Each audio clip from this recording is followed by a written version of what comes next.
আসসালামু আলাইকুম। চলে আসলাম নতুন আরো একটি ভিডিও নিয়ে। আশা করি সবাই ভালো আছেন। আমিও আলহামদুলিল্লাহ আল্লাহর অশেষ রহমতে আপনাদের দয়ায় ভালো আছি। অনেকদিন পর একটা ব্লগ ভিডিও নিয়ে এসেছি। আমার মোবাইলটা হঠাৎ করে ভিডিও এডিটিং করতে পারছি না, তাই ছোট ছোট করে ভিডিও বানিয়ে আমি আজকে একটি বড় ভিডিও তৈরি করেছি, আর সেটাই আপনাদের সাথে শেয়ার করার জন্য চলে আসছি। তো গতকালকে শ্বশুরবাড়িতে গিয়েছিলাম, দেখতেই পাচ্ছেন এক বস্তা সবজি আমাকে দিয়ে দিছে। তো আমার দেবরের ছেলের বউ তার বাবার বাড়ি থেকে আমার জন্য এতগুলি সবজি আনিয়েছে। তো এত সবজি কি বলবো, তাই ভাবলাম আপনাদের সাথে একটু শেয়ার করি। তো অনেক সবজি, বিশাল বড় 2টা পাতাকপি আর বাঁধাকপি আর কি, আর ব্রোকলি 4টা, আর বেগুন হবে 8-10টি। বেগুনগুলি এত সুন্দর, মানে আমার কাঁচাই খেয়ে ফেলতে ইচ্ছে করছিল। তো আজকে যেহেতু আমি আসতে আসতে আমার রাত হয়ে গেছে, মানে সন্ধ্যা 7টা বেজে গেছে, ভাবলাম বেগুন ভাজা আর সবজি আর একটু ডাল ভুনা করব। তো যাই হোক, যেই বলা সেই কাজ। তো বাসায় এসে টেবিলে দেখি অনেকগুলি বাকরখানি, মানে আমাদের দেশে এটা বলে বাকরখানি, আমাদের দেশের ঐতিহ্যবাহী একটা খাবার। তো অনেক বড় বড় যেটা সেটা আছে, আর কিছু ছোটগুলি আছে। তো আর এক ব্যাগ সিম। তো আমার ছোট ছেলেকে বললাম, বাবা এগুলি কে এনেছে? তো ও বলতেছিল যে তোমার দুই ফুপু এসেছিল, মানে আমার 2টা দাদি এসেছিল। তো আমার কাছে খুব খারাপ লাগতেছিল। আব্বা আম্মা যখন বেঁচে ছিল তখন কিন্তু আমার ফুপুরা দুইটা ফুপু প্রতি মাসে আসতো দেখতে। তো আম্মা মারা যাওয়ার পরে প্রথম আসলো, কিন্তু আমাদেরকে পেলো না, তাই খুব খারাপ লাগতেছিল। আর কিছু সিম বের করে নিয়েছিলাম কাটাকাটি করার জন্য, মনে হলো ভিডিও করতেছি তাহলে পরেই আমি কাটাকাটি করি।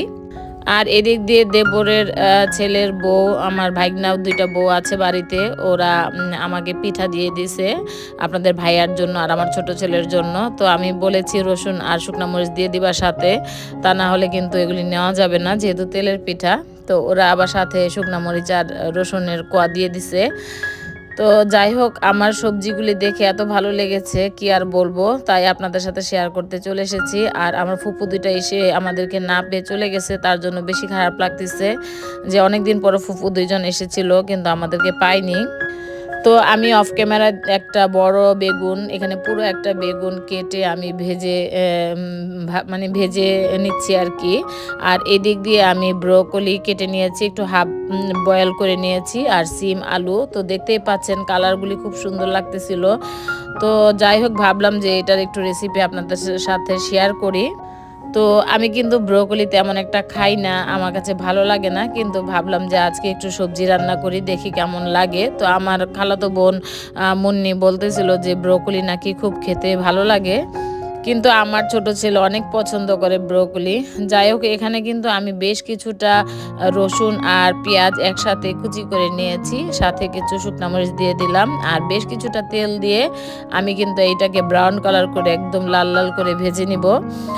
তো আজকে খুব সিম্পল রান্না বান্না চলছে, তাই ভাবলাম একটু আপনাদের সাথে শেয়ার করি, কারণ আমি ব্লগ ভিডিও করতে পারছি না। আর যেহেতু আমি ব্লগ চ্যানেল চালাই, তাই আমার রেসিপি কেউ তেমন একটা দেখে না। যাই হোক, আমি কিন্তু তেমন মশলা দেই নাই, হলুদ মরিচ ধনিয়া আর লবণ দিয়েছি, ভালো মতো ব্রাউন কালার করে এখন একটু পানি দিয়ে দিলাম, এটাকে কিছুক্ষণ কষিয়ে নিব। তো বেশিক্ষণ না, তো অল্পক্ষণ কষিয়ে নিয়েছি। আমি এখন সবজিগুলি ঢেলে দিচ্ছি, আগে দিয়ে দিলাম সিম আর আলু। তো এটাকে একটু ভাজা হয়ে গেলে আমি পরে ব্রোকলিটা দিয়ে দিব।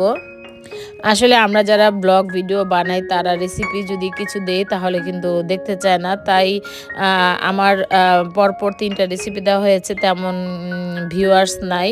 তো ভাবলাম যে মোবাইল সমস্যা, এটা তো আর কেউ বুঝতেছে না, কি আর করার, তাই ছোট ছোট করে ভিডিও বানাতে হচ্ছে আর কি। বড় ভিডিও বানালে আমি এডিট করতে পারি না, তাই ছোট ছোট করে ভিডিও বানিয়ে আমি চেষ্টা করছি আপনাদের সাথে আবার কন্টিনিউ হওয়ার জন্য।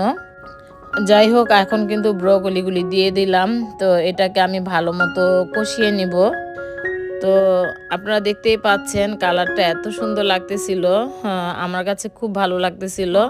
তো যাই হোক, এভাবে ভালো মতো অনেকক্ষণ কষিয়ে নিয়ে আমি অল্প একটু পানি দিব আর কি। তার আগে দিয়ে দিলাম 4 থেকে 5টা কাঁচামরিচ, একটু ভেঙে দিয়েছি, যেহেতু মরিচের গুঁড়া আমি কম দিয়েছি, আমরা ঝাল তেমন একটা খাই না।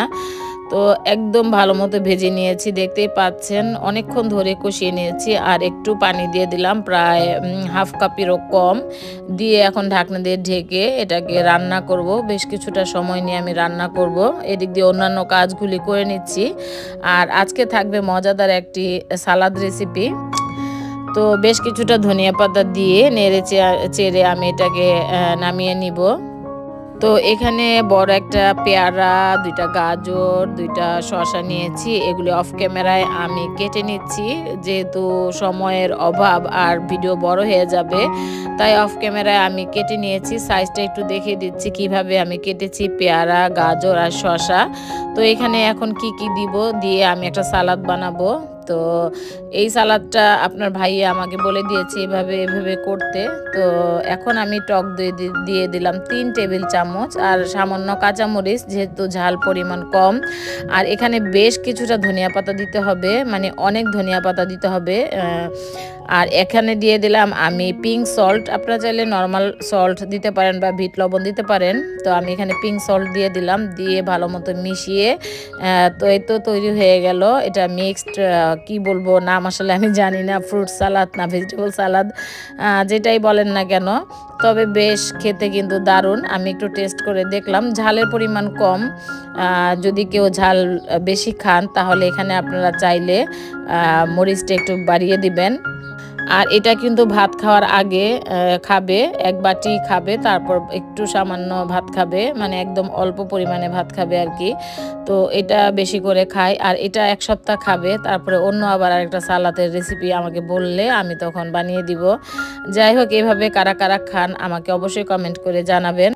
তো এই ছিল আমার আজকের ভিডিও। আমি কি কি রান্না করেছি, টেবিলটাকে সুন্দর মতো গুছিয়ে নিয়েছি, যেহেতু রাত বেজে গেছে 9টা। তো এই তো এখানে গরম গরম ভাত আমি হটপটে ঢেলে নিয়েছি, আর এই তো 1 বাটি সালাদ এখানে দিয়ে রেখেছি। আর ছিল ডাল ভুনা। ডাল ভুনাটা আর আপনাদের সাথে শেয়ার করি নাই, কারণ অন্য চুলায় ডাল ভুনাটা করেছি। আর এই তো বেগুন ভাজা, আর ছিল সবজি। তো এই ছিল আমার আজকের ভিডিও বা ব্লগ। কেমন লেগেছে কমেন্ট করে জানাবেন। আর সবাই আমাকে সাপোর্ট করবেন, আমি কিন্তু সবার ভিডিও দেখি। যাই হোক, যারা দেখার তারা তো দেখেনি, আর যারা দেখেন না তারা তো দেখেন না। আর যারা আমার চ্যানেলটি এখনও সাবস্ক্রাইব করেননি, অনুরোধ করছি সাবস্ক্রাইব করে আমার পাশে থাকবেন। আর যারা এই কাজটি করে ফেলেছেন তাদেরকে অসংখ্য ধন্যবাদ, দোয়া ও ভালোবাসা। তো এটা ছিল আমার রাতের একটি ব্লগ, আশা করি আপনাদের কাছে ভালো লেগেছে।